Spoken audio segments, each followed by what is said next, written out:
নমস্কার, আমি মোম দাস। সবাই কেমন আছেন? আশা করি খুব ভালো আছেন। নতুন ব্লগে স্বাগত জানাই। চলুন পাটিসাপটা বানানোর রেসিপিটা একটু দেখিয়ে দিই। ময়দা নিলাম, তারপর চিনি নিলাম হচ্ছে সুজি, পরিমাণ মতো নেবেন। এর মধ্যে দিয়ে দিচ্ছি কাঁচা দুধ। এবার এগুলোকে ভালো করে একটু মিক্সড করতে হবে। আমি কিন্তু মিক্সড করছিলাম, আর সাথে এর মধ্যে কিন্তু গরম জল ঢেলেছি। আপনারা চাইলে গরম জল দিতে পারেন। আমি কিন্তু চালের গুঁড়ো যেহেতু খেতে পারি না, সেই কারণে এটাকে অনেকক্ষণ রেস্টে রেখেছিলাম। রেস্টে রাখার পর দেখুন এই অবস্থায় এসে দাঁড়িয়েছে। এবার একটুখানি এর মধ্যে আমি কিন্তু দিয়ে দিলাম সাদা তেল দিয়ে আরও কিছুক্ষণ আমি একটু রেস্টে রেখে দেবো ঢেকে। তো এটা যত রেস্টে থাকবে তত জিনিসটা বেশ ব্যাপারটা খুব ভালো এসে জমাবে ব্যাটারের জন্য, মানে পুরোর জন্য আমি নিয়ে নিয়েছি কাঁচাগোল্লা 100, আর নিয়ে নিচ্ছি 5খানা লাড্ডু। এগুলোকে একসঙ্গে মিক্সড করব। মিক্সড করে কিন্তু আমি ব্যাটারের যে পুরটা হবে পাটিসাপটার, সেই পুরটা কিন্তু এটা তৈরি করলাম। দেখে নিন কেমন লাগছে, অবশ্যই জানাবেন। এখানে গাজরের হালুয়া আগের দিন করেছিলাম, রেসিপি আর দেখাচ্ছি না, রেসিপি অলরেডি আপলোড হয়ে গেছে।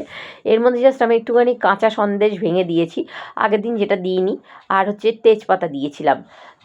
বাকি সব কিন্তু গাজরের হালুয়ার জন্য একই রয়েছে রেসিপিটা। এইভাবে ঠিক গাজরের হালুয়াটাও করেছিলাম মকর সংক্রান্তির দিনে। মা খেতে খুব ভালোবাসে, সেই কারণেই করেছিলাম। তো চলুন, আমার এখানে গাজর হালুয়া কমপ্লিট হয়ে গেছে। ব্যাটারটা দেখুন, এই যে ঢেকে রেখেছিলাম ব্যাটারটা। কড়াইতে তেল দিয়ে দিয়েছি। গ্যাসের ফ্লেমটা আমি মোটামুটি মিডিয়াম আঁচেই রেখেছিলাম। একটুখানি প্রথমে বাড়িয়ে নিয়েছিলাম, তারপরে এই যে ব্যাটারটা একটুখানি দিয়ে দিলাম। ব্যাটারটার থিকনেসটা কিন্তু ঠিক এরকমই করবেন, তাহলে পাটিসাপটা উঠতে খুব সুবিধা হবে। আমি দেখুন এইভাবে দিয়েছি। দেওয়ার পরে আমি কিন্তু এর মধ্যে দিয়ে দেবো হচ্ছে পুরটা, যে লাড্ডু আর কাঁচাগোল্লার পুরটা ছিল, এইটা এইভাবে দিলাম।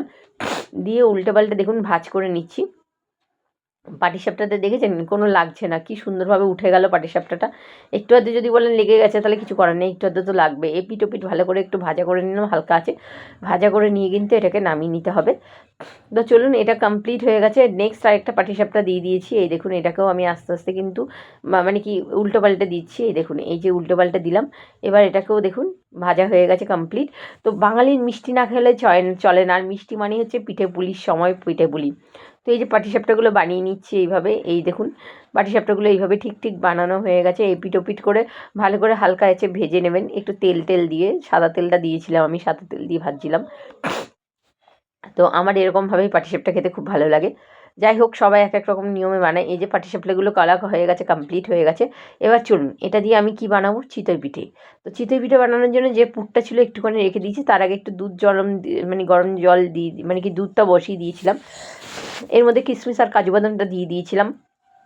তো চলুন, এবার এটাকে নামিয়ে রেখে দিয়েছিলাম, আমি ভাবলাম পরে করব।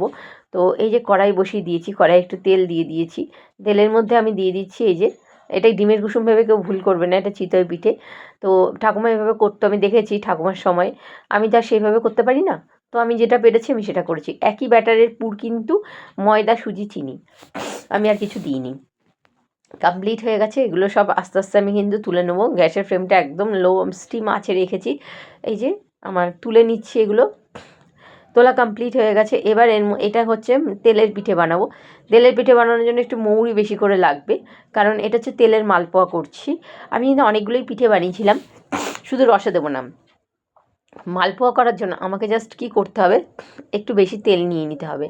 এই যে একটু করে, আমি জানি না ফুলেছে ভালো, কিন্তু আমি একটু করে মানে সাদারাং বাদারাং হয়ে গেছে আর কি। যে মানে ধৈর্য ধরে যেটা করা হয় সেটা আমি করিনি। যাই হোক, তো খেতে ভালোই হয়েছে ওভারঅলে, কেউ খারাপ বলতে পারবে না রান্নাটা। কিছু পারি আর না পারি, রান্না করতে পারি আর ভালো খেতে পারি। এই সাইজ এসে গেছে মালপোয়ার। মালপোয়াটা এইভাবে বানিয়ে নেবেন। দুধ, চিনি, সুজি আর মৌরি দিয়েছি, আর কিছু দিইনি। এই যে মালপোয়া কমপ্লিট হয়ে গেছে। এবার পায়েসটা বসিয়ে দিয়েছি। ততক্ষণে পায়েসের চালটা কিন্তু আমি দিয়ে দিয়েছি, গোবিন্দভোগ চাল ধুয়ে। তো এই দেখুন, এটা ভালো করে ফুটতে দিয়ে দিচ্ছি। অনেকটাই ফুটে এসছে, ঘন ঘন হয়ে আসলে আমি কিন্তু এর মধ্যে দিয়ে দিচ্ছি দুধের পাউডার। এই যে 10 টাকার দুটো পাউডার দিয়েছি দুধ এর মধ্যে, আমুলের।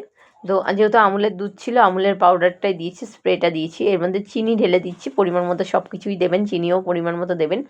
আর পায়েস বানাতে এখন অনেকেই পারেন, অসুবিধার কিছুই নেই। এই যে দেখুন, এই ব্যাপারটা ঠিক মানে একটু থকথকে ব্যাপারটা চলে এসেছে পায়েসের মধ্যে। তো এবার দেখুন, এটা নামিয়ে নেব আমি, কমপ্লিট হয়ে গেছে। তো আরেকটা জিনিস ভুলে গেছিলাম, মনে পড়লো যে তার জন্য ভিডিওটা অন করলাম। একটু ঘি দিয়েছিলাম পায়েসের মধ্যে লাস্টে নামানোর আগে। এখানে কিন্তু তেজপাতা বা দারচিনি মানে কি এলাচ আমি কিছুই ইউজ করিনি।